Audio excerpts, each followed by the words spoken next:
So the story of Big Richard starts well before I even know about this deer. In the spring of 2022, I've been mentally preparing in my head how I want to lay out the farm this year for food plots. And I know I need corn on the farm, I know I need beans on the farm, and a little bit of brassicas and clover. And I have that already. So I've planted frost-seeded clover that spring, and into the later spring I'm getting my corn and soybeans in, and everything's going smoothly.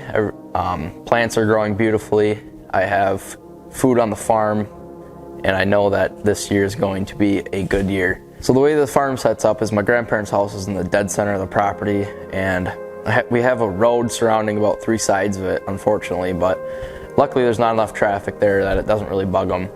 So anyway, we got swamp around it, and all of the tillable land is pretty much food plots by this point. We're about 3 years into plots, and it's making an incredible difference. So the field that I killed him in, I set it up. I had corn on either side of the big sexy in the middle, and I did this to create safety for the deer. Like when they're in there, they can't see the house, they can't see, the mailman go, and they feel safe in this brassica plot in the middle, big sexy. And I also have it surrounding the woods pretty much, so these deer, especially during rut, they have to come into the big sexy to check for does, which means they have to come in range of me. And previous years when I had soybeans out there with no tall structure, for the deer would just skim the woods looking for does, and they'd keep going on their way. This year it truly did make a difference for deer coming into the field checking for does. So that was a big plus on my side. So getting into season, I see the standard does that I am always seeing. Our property sets up as kind of a rut farm. So you get pictures during the rut, and they kind of linger into late season, but never have got velvet picture down there of a mature deer. And they just seem to stick up in the hills behind us. So I knew that late season was going to be a big plus since having all the food plots. And about mid-October, I think it was actually end of October, October 30th, I get a picture of him, of Big Richard. He is the first shooter I get of the year. I know, October 30th, it takes a while to get deer out there, but anywho, he shows up about half mile away on the hilly property, as you can call it, and he is in full rut. He is huge. He is, I guess, everything I've pretty much dreamed of all season. So Big Richard, he's actually an unnamed buck yet. He shows up with my number 1 of the year named Goalpost. Goalpost is this big framey 8-pointer. I was dreaming of, I'd have dreams about him. He's just beautiful 8-pointer, huge brow tines, probably 10-inch brow tines. And he is, I wouldn't say world-class 8-pointer, but he's definitely up there. And gun season rolls around. I have some success here at the house property. We have about probably 150 acres that we can hunt here at the house. I shoot a decent 10-pointer, and I knew that my bow tag was just sitting in my pocket burning a little hole. So after a successful opening weekend at the house for gun season, we turn our focus now to muzzleloader. Dad still has his muzzleloader tag. He never shot a buck during gun here, so we're sitting in blind muzzleloader hunting, and slowly the season keeps going around, and we have Big Richard show up. I thought he was dead because he hasn't showed up since October 30th. Those were the only pictures I got of him during rut. I kind of checked him off my list. Now this Goalpost buck that I was talking about, the big framey 8-pointer, he's also confirmed dead, and so he's kind of my number 1 buck now. He's the only big buck showing up, and he's at the farm. I think he shows up the first time at, I want to say, in the evening. Big Richard shows up at the farm in the cornfield on December 1st in the evening, and he's back. I thought he was dead, checked him off the list. He's out of my mind, and it is awesome to see a big deer back at the farm. And he actually shows up continuously. He patterns. He starts like every night or other morning. He's there, and it's going on about 15 days in a row now. It is the 14th of December. I'm at work. I get a picture 5:02 p.m. So now he's been there consecutively for 2 nights in a row. Once at 9 p.m., once now at 5:02, just breaking the end of light. And we have this front moved in we get dumped on 8 inches of snow. Like 8 inches of snow is coming that night. And I tell my boss, I'm like, hey, I gotta hunt. I'm hunting tomorrow because, you know, the pattern shows that Big Richard, he does this, he goes 2 evenings and he's like a week of mornings. 2 evenings, week of morning. He's now hit his 2 evenings and now he should be there in the morning. And he's, you know, I'm getting ready to go to the farm in the morning, getting super pumped. It's 5:15 and I get a tac cam notification that some does are there in the cornfield. He's been with this group of 6 does continuously, like throughout his whole time being here. You know, he's about an hour behind him.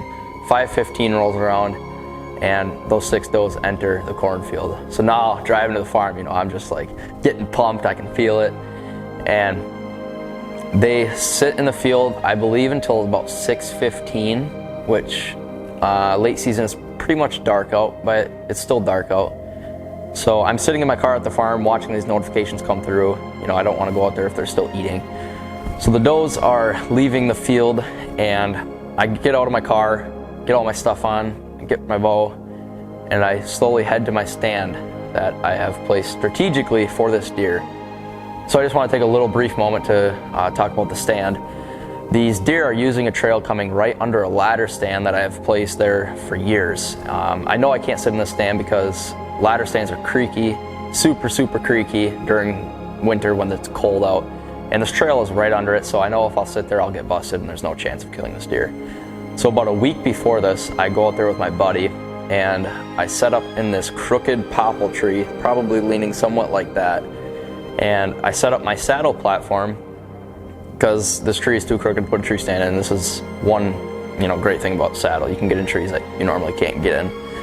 So I set that up and that is now the stand that I'm heading to, the saddle that I am heading to. So the rest is history. I'm gonna show you guys now the clip of me out in the field and finish this video off there. Good morning, everyone.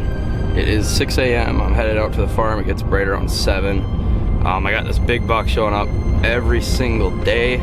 He's either there just at the edge of the light, like last night he was there at 5:02, or he's been there in the mornings right before daylight, or if not right at daylight.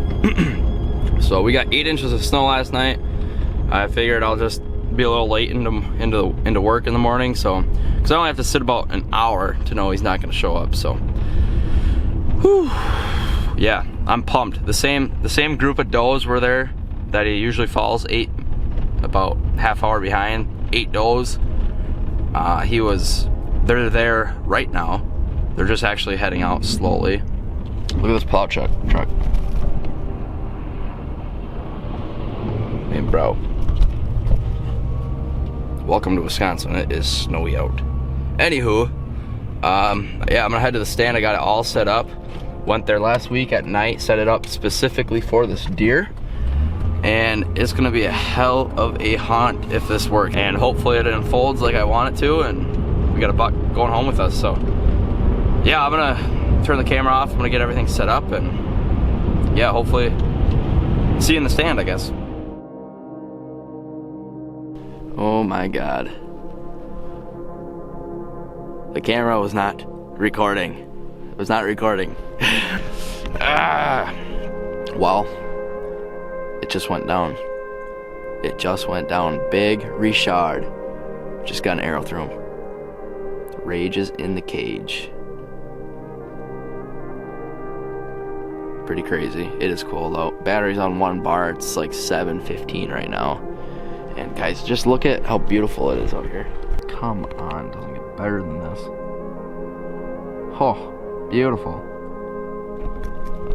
I just shot the biggest buck of my life, and I feel good. I feel really good. Oh, it got really bright. First buck with the V3X. Hopefully we get this deer. Man, shot him at about 30 yards. Crazy. He walks behind me, and then he came out into the field over here and just came like right up into one of my lanes. I got my dad. I'm actually gonna go back home, wait for a buddy to get here. Jake, the one I went to North Dakota with, and we're gonna track this thing. Yeah, it's gonna be crazy. So I gotta charge some batteries up quick before we go out. So I'm gonna get back to the house and recuperate, relax, and poop. I gotta poop, so. This feels really good. I haven't shot a buck with my bow. I had a gap year, I didn't shoot one last year. It's hard shooting mature bucks. But he's a stud, so. Yeah, I'm gonna get down, I'll peek at this blood trail and I'll give you guys another update. And if I don't, then I'll see you in like 30 seconds. We're standing right about here, it's about 9 o'clock, 9:30ish, we're out here. Gonna go track him up. You can see my arrow laying in the snow and the big sexy right there. But he came out from the woods right here and stopped right here, broadside, put it right through his lungs, I hope. So he shouldn't go very far. We'll walk up to the arrow.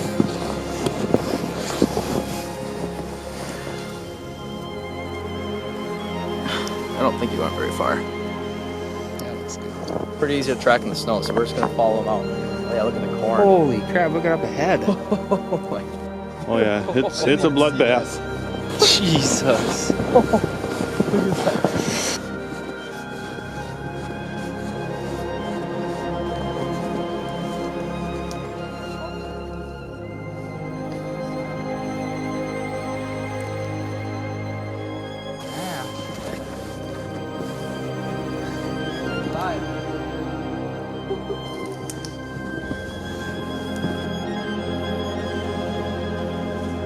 Well, after a successful gun season and muzzleloader passing through, this buck started showing up pretty much after gun season. He was a regular, started hitting the food every single day.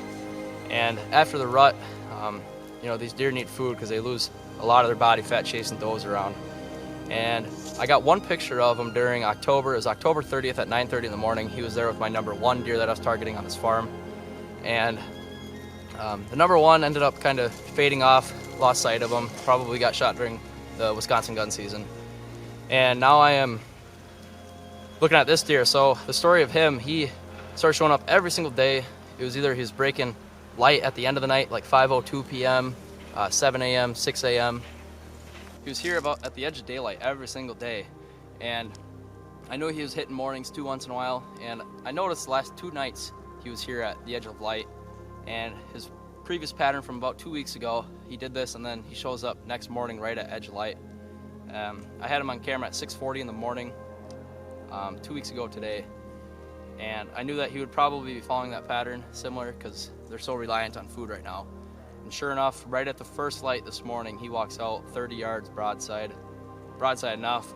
Entrance was here, and it kind of exited out over here, but shooting a rage, it does the trick, tears it up pretty good. But he was coming into this cornfield that I planted in May, and they pretty much hammered the corn. There's a little bit left, and under where I am now is Domain Big Sexy Brassicas, and they absolutely hammered that this year. We shot a couple deer off of this field already this year, some small bucks during the youth hunt with some of my good buddies, and he was probably coming to plot some brassicas and get a quick bite. Can't really see under the snow since today we did get about 8 inches of snow. After that snow, they just need that food because, you know, they're hungry. Everything's buried, and he went to the place he knows best, and it was detrimental to his life, so. He's a pretty sweet deer. Hopefully next year just keeps getting bigger and bigger out here at the homestead, so. Thank you guys for watching. I'll see you guys in the next video. All right, now that the hunt is done, and I just want to give a little shout out to Domain Outdoor. Domain Outdoor is the food plot choice of what I plant. They sponsor me, and actually I'm lucky enough to be working there full time now out of school, so it's super exciting. I just want to talk a little bit about Big Sexy. Going back to summer, I planted this second weekend in August, and it did great. Even though I overseeded it, it still did great. Created bulbs and created plenty of nutrition for the deer. But I highly suggest shopping these guys. We do the best job packaging, and there's not a lot of filler seeds. It's pure, straight, good seed from that year of growing.